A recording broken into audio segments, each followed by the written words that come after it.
Now हम लोग start करने जा रहे हैं हमारी क्लास 7th का नेक्स्ट चैप्टर, जिसका नाम है रेस्पिरेशन इन ऑर्गेनिजम्स। इस चैप्टर के अंदर अपन लोग ये पढ़ेंगे कि किस तरह से आपकी बॉडी एनर्जी की रिक्वायरमेंट को कंप्लीट करती है। इससे पहले एक बात सोचे, आप लोगों ने सेकंड चैप्टर पढ़ा था, क्या था? Nutrition in animals. उससे पहले पढ़ा था न्यूट्रिशन इन प्लांट्स। क्या पढ़ा था उस चैप्टर के अंदर? किस तरह से हम न्यूट्रिशन को ले रहे, किस तरह से हम लोग न्यूट्रिएंट्स को ले रहे। बेसिक चीज क्या थी उसमें? ग्लूकोज।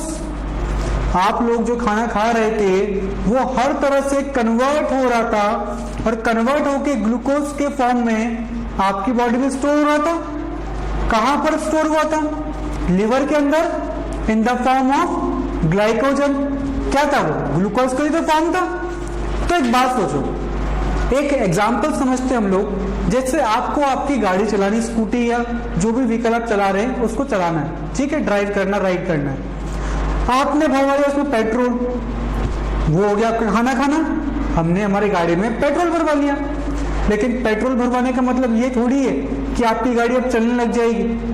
आपको चाबी लगा के स्टार्ट करनी पड़ेगी ना। पेट्रोल भराने से थोड़ी गाड़ी चल जाती है, पेट्रोल भराने से थोड़ी उसके अंदर एनर्जी आ जाती है। समझ पा रहे हैं? आपने खाना खाया, वो तो आपने एक फ्यूल आपकी बॉडी में भरा, लेकिन उस फ्यूल को यूज करके उससे एनर्जी निकालना पड़ेगी ना। वो काम करता है रेस्पिरेशन। जिस तरह से आपकी व्हीकल, स्कूटी के अंदर आपने क्या करा? पेट्रोल भरवाया, फिर चाबी लगा के स्टार्ट करा, तो जो हल्की सी स्पार्किंग होती है चाबी स्टार्ट करते वक्त, वो आपकी गाड़ी में उस फ्यूल से एनर्जी को निकालती है और आपकी गाड़ी को चलने में हेल्प करती है। उसी तरह से जो आपने खाना खाया है, ग्लूकोज, आप जब रेस्पिरेशन की प्रोसेस करेंगे तब वो रेस्पिरेशन उस ग्लूकोज से एनर्जी निकालकर आपकी बॉडी को प्रोवाइड करेगा। तो समझ पा रहे चैप्टर का नाम क्या है? रेस्पिरेशन। जो खाना आप खा चुके हैं उससे आपकी बॉडी की एनर्जी को निकालना, उससे एनर्जी निकाल के आपकी बॉडी को प्रोवाइड करना, जिससे आपकी बॉडी के सारे फंक्शंस परफॉर्म हो सके। तो आपको यहां तक तो क्लियर हुआ क्या है आपके चैप्टर का नाम। अब देखते हैं इसमें कि चैप्टर के अंदर डिटेल में क्या है हमारे पास। देखिए अपने टॉपिक में अब क्या है कि व्हाई डू वी रेस्पायर। ये आपको बता चुका हूं पहले तो मैं। आप रेस्पिरेशन क्यों करते हैं? ताकि जो खाना आपने खाया है उससे आप एनर्जी निकाल सके। और तो इसमें क्या है? Organisms are made up of small microscopic units called cell. सभी को पता है ये चीज। हम सभी की बॉडी, चाहे प्लांट्स हो, एनिमल्स हो, कोई सा भी ऑर्गेनिज्म हो, सब सेल से मिलकर बने हुए। बेसिक यूनिट कहते हैं, इसलिए तो हम इसको मोस्ट फंडामेंटल यूनिट, ठीक है। A cell is the smallest structural and functional unit of an organism। जो सेल होता है ना बॉडी का, स्ट्रक्चर, आपकी बॉडी का स्ट्रक्चर ही तो बना रहा है, एंड फंक्शनल, जो भी बॉडी की एक्टिविटी परफॉर्म होगी सब सेल के अंदर ही तो होगी, या सेल ही तो उसको परफॉर्म करेगा। इसीलिए इसको कहते हैं most structural and functional unit of life. Competition में कभी कभी पूछा जाता है अ सेल इज ऑप्शन में होता है structural, functional, both A and B, या नन ऑफ द अबव। आपको टिक करना होता है बोथ, स्ट्रक्चरल भी है और फंक्शनल यूनिट भी ऑर्गेनिज्म की, ठीक है। फिर each cell of an organism perform certain function such as nutrition, पढ़ चुके हैं हम लोग, nutrition animals, transport, next chapter हमारा किस तरह से ट्रांसपोर्ट होता है, एक्सक्रीशन, ये भी उस चैप्टर के अंदर आएगा कि किस तरह से ट्रांसपोर्ट, मतलब क्या हुआ, आपकी बॉडी में किस चीज को ट्रांसपोर्ट करना। आपने खाना खाया, उसको हर सेल तक पहुंचाना, याद करो एसिमिलेशन, ठीक है। एक्सक्रीशन, इजेशन की प्रोसेस, जो काम का नहीं है बॉडी से बाहर निकालना। एंड रिप्रोडक्शन, एक ऑर्गेनिज्म से दो में डिवाइड होना, या दो ऑर्गेनिजम्स का मिलकर एक नए ऑर्गेनिज्म को जन्म देना, यह कहलाता है आपका reproduction. To perform this functions the cell needs energy. इन एक्टिविटीज को करने के लिए सेल को एनर्जी चाहिए, बिना एनर्जी के नहीं हो सकता है। Even when we are eating, sleeping or reading, we require energy. But where does this energy come from? आप सो रहे हो, जाग रहे हो, कुछ भी वर्क कर रहे हो, आपकी बॉडी को 24/7 एनर्जी की रिक्वायरमेंट है। आपकी बॉडी को एनर्जी चाहिए। बस फर्क इतना होता है कि जब हम सो रहे होते हैं हमारी एक्टिविटीज बहुत कम हो जाती है तो एनर्जी कम चाहिए होती है। जब आप बहुत फिजिकल एक्सरसाइज कर रहे हैं, बहुत दौड़ रहे हैं, खेल रहे हैं, कुछ भी, आपकी बॉडी को एनर्जी ज़्यादा चाहिए होती है। इसीलिए तो आपकी जो ब्रीथिंग है खेलते वक्त ज़्यादा हो जाती है, सोते वक्त थोड़ी कम रहती है। एनर्जी का रिक्वायरमेंट में डिपेंड करता है, बस एनर्जी तो चाहिए। और कहाँ से आती है एनर्जी? जो खाना आप खाते हैं तो उससे निकलती है एनर्जी। समझ रहे? वो खाना एनर्जी नहीं है, उस फूड से एनर्जी निकलेगी। वो निकलेगी by the process of respiration. देखते हैं आगे इसमें।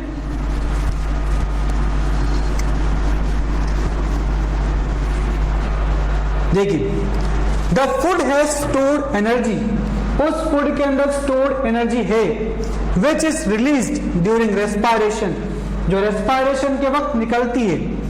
Therefore all living organisms respire to get energy from food. इसीलिए हर ऑर्गेनिज्म रेस्पिरेशन करता है ताकि उस फूड से वो एनर्जी को निकाल सके, उस फूड से वो एनर्जी को गेट कर सके, ले सके।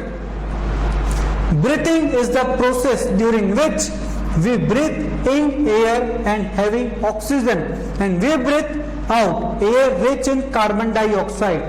ब्रीथिंग क्या है? सांस लेना। ये सांस ली मैंने, क्या हुआ?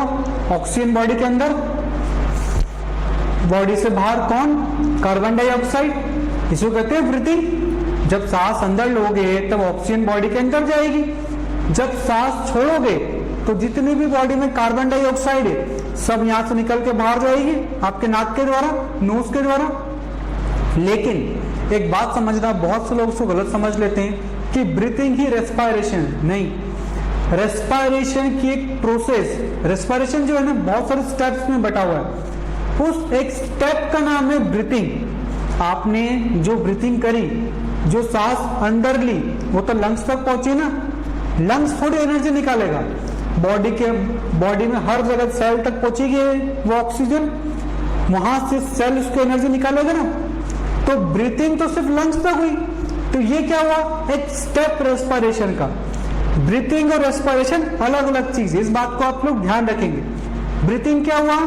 आपने सांस ली और सांस को छोड़ा, एयर इन एयर आउट, ठीक है। फिर air we breathe in is transported to all parts of the body. आपने अंदर जो एयर ली लंग्स से बॉडी के हर पार्ट तक वो ट्रांसपोर्ट होगी। हर पार्ट छोड़ो, मैं बोलता हूं हर बॉडी के सेल तक वो ट्रांसपोर्ट होगी with the help of blood and ultimately to each cell, और फिर हर सेल तक ट्रांसपोर्ट होगी। In the cells oxygen in the air help in the breakdown of food. The process of breakdown of food in the cell with the release of energy is called cellular respiration या simply respiration. आपने सांस ली, lungs तक पहुंच गई है, ठीक है। Blood ने यहां से ली, ट्रांसपोर्ट करा मेरी बॉडी के हर सेल तक। बॉडी में जितने भी सेल है हर सेल तक उसने ऑक्सीजन को ट्रांसपोर्ट करा कि जिसको भी चाहिए वो अपने पास रख लो। सेल ने ऑक्सीजन को लिया, उस ऑक्सीजन की मदद से जो खाना मैंने खाया था एसिमिलेशन से, जैसे उंगली का एग्जांपल लेते हैं, यहाँ पर ये रहा सेल, ठीक है। इस सेल तक मेरी बॉडी ने ग्लूकोज तो पहुंचा दिया था by the process of assimilation, breathing, फिर transported by blood oxygen to this cell, यहाँ तक आ गई ऑक्सीजन। इस सेल ने उस ऑक्सीजन को पकड़ा और जो ग्लूकोज पहुंच गया था उसको तोड़ दिया। उसको तोड़ने के साथ उससे निकली एनर्जी, जिस एनर्जी को मेरे सेल ने इस्तेमाल करा, यूज करा, ताकि उस सेल की सारी एक्टिविटीज वो परफॉर्म कर सके, सारी काम वो फंक्शन परफॉर्म कर सके, सारे काम आसानी से कर सके। समझ पा रहे क्या हो रहा है? और इसी का नाम दिया गया सेल्यूलर रेस्पिरेशन, सेल का रेस्पिरेशन करना। जब सिंपली आप रेस्पिरेशन बोलेंगे तो भी चलेगा। Cellular respiration take place in the cells of all organisms. हर ऑर्गेनिज्म के सेल में जो रेस्पिरेशन चलता है उसको कहते हैं सेल्यूलर रेस्पिरेशन, और हर सेल के अंदर ये होता है। बस वही बात है, रिक्वायरमेंट की बात है। रिक्वायरमेंट किसी को ज्यादा होती है, किसी को कम होती है, लेकिन रेस्पिरेशन हर सेल के अंदर, हर ऑर्गेनिज्म के हर सेल के अंदर रेस्पिरेशन की प्रोसेस होती है। समझ पा रहे क्या है? अब आगे देखते हैं इसमें फिर। नेक्स्ट आपके पास है टाइप्स ऑफ रेस्पिरेशन। देखो अभी तक आपको क्या चीज क्लियर हो गई कि रेस्पिरेशन क्या होता है, ठीक है। रेस्पिरेशन में आप लोगों ने क्या सीख लिया कि जो आप खाना खाते हैं, आप फिर उसके बाद सांस लेते हैं, ब्रीथिंग, फिर ट्रांसपोर्ट वगैरह सारी प्रोसेस के द्वारा जो फूड का ग्लूकोज आपके सेल तक पहुंचा उसको तोड़ा गया ऑक्सीजन की मदद से, या जो भी ब्रीथिंग आप कर रहे हैं जिस भी। देखो हम इंसानों की बात कर रहे हैं, लेकिन बहुत सारे ऑर्गेनिज्म होते हैं, कुछ कार्बन डाइऑक्साइड से जिंदा रहते हैं, हम ऑक्सीजन से रहते हैं। तो रेस्पिरेशन का मतलब है ब्रीथिंग के द्वारा जो एयर अंदर जा रही है, उस एयर की मदद से जो खाना टूटता है उससे एनर्जी निकलती है, ये प्रोसेस कहलाता है रेस्पिरेशन। अब रेस्पिरेशन में भी आपके पास दो तरह के रेस्पिरेशन होते हैं। पहला होता है एरोबिक, दूसरा होता है एनएरोबिक। क्या डिफरेंस है इनमें? एरोबिक रेस्पिरेशन का मतलब होता है जब आपकी सेल जो है रेस्पिरेशन मतलब खाने को तोड़े in the presence of oxygen या in the presence of air, और एनएरोबिक जब खाना टूटेगा लेकिन in the absence of air या in the absence of oxygen. समझ पा रहे डिफरेंस क्या है एरोबिक और एनएरोबिक के अंदर? इसको डिटेल में पढ़ते हैं कि क्या होता है एरोबिक, फिर पढ़ेंगे क्या होता है एनएरोबिक रेस्पिरेशन। देखो यहाँ पे, on the basis of the presence और absence of oxygen respiration is classified into two types. Oxygen present है या एब्सेंट, उसके बेसिस पे दो टाइप में। फर्स्ट एरोबिक रेस्पिरेशन मतलब ऑक्सीजन की presence. When breakdown of glucose occur with the use of oxygen it is called aerobic respiration. जब भी आपकी बॉडी में ऑक्सीजन की प्रेजेंस में आपका ग्लूकोज टूटेगा, ब्रेकडाउन होगा और उससे एनर्जी निकलेगी, वो कहलाएगा आपका एरोबिक रेस्पिरेशन। आपके स्कूल एग्जाम में सबसे इंपॉर्टेंट क्वेश्चन है चैप्टर का, what do you mean by aerobic respiration. और गलती कहां करते हैं बहुत से लोग, लिख देते हैं यहां तक तो कि एरोबिक रेस्पिरेशन ये होता है, लेकिन आगे आपको इक्वेशन दिखाऊंगा मैं, वो इक्वेशन भी आपको लिखनी पड़ती है, उसके नंबर पूरे मिलते हैं। यहाँ तक लिखने के पूरे नंबर नहीं मिलते। समझ पा रहे? यहाँ तक क्या समझा आपने? ऑक्सीजन आई, उसका यूज करा, ग्लूकोज को तोड़ा, एनर्जी निकली, aerobic respiration. During aerobic respiration glucose is completely broken down into carbon dioxide and water and energy is released. Aerobic respiration takes place in mitochondria. Competition के एग्जाम का सबसे important question, aerobic respiration कहां पर जाकर complete होता है? कहां पर होता नहीं, कहां पर कंप्लीट होता है? माइटोकॉन्ड्रिया के अंदर कंप्लीट होता है। सेल का एक कंपोनेंट है, आगे बताऊंगा आपको मैं, उसके अंदर होता है माइटोकॉन्ड्रिया। इसको कहते हैं एनर्जी हाउस या power house of the cell. यहीं से सारी एनर्जी निकलती है, इसलिए इसको कहते हैं पावर हाउस। समझ पा रहे क्या है? और एक और चीज को यहाँ ध्यान रखेंगे, यहाँ लिखा हुआ एक वर्ड कंप्लीटली ब्रोकन डाउन, हम पढ़ेंगे एनएरोबिक। मैं आपको बताऊंगा मैं कि कंप्लीट नहीं, पार्शियल ब्रेकडाउन होता है। मतलब जो भी ग्लूकोज आपने खाया है, अगर एरोबिक रेस्पिरेशन हो रहा है तो पूरा का पूरा टूट जाएगा। ऐसा नहीं कि कुछ पार्ट टूट गया, कुछ रह गया, पूरा टूट जाएगा, जितनी भी एनर्जी होगी सब निकल जाएगी एक साथ। लेकिन एनएरोबिक में हम पढ़ेंगे वो पूरा नहीं टूटता है, इसीलिए एरोबिक रेस्पिरेशन में सबसे ज्यादा एनर्जी निकलती है और एनएरोबिक में एनर्जी थोड़ी कम निकलती है। समझ पा रहे क्या है? ये हुआ आपका एरोबिक रेस्पिरेशन। देखिए आगे, ये देखो इक्वेशन, जो इक्वेशन की बात कर रहा था मैं, क्या है? C6H12O6 formula of glucose plus 6O2 oxygen gives 6CO2 carbon dioxide plus 6H2O water plus 2880 kilo joule of energy. यहां तक की इक्वेशन तो आपको क्लियर है। क्या हुआ? Glucose in the presence of oxygen break down to form carbon dioxide plus water plus energy, और यही कार्बन डाइऑक्साइड बॉडी से बाहर निकल जाएगी, सांस बाहर छोड़ेंगे तब, ब्रीथ आउट करेंगे तब।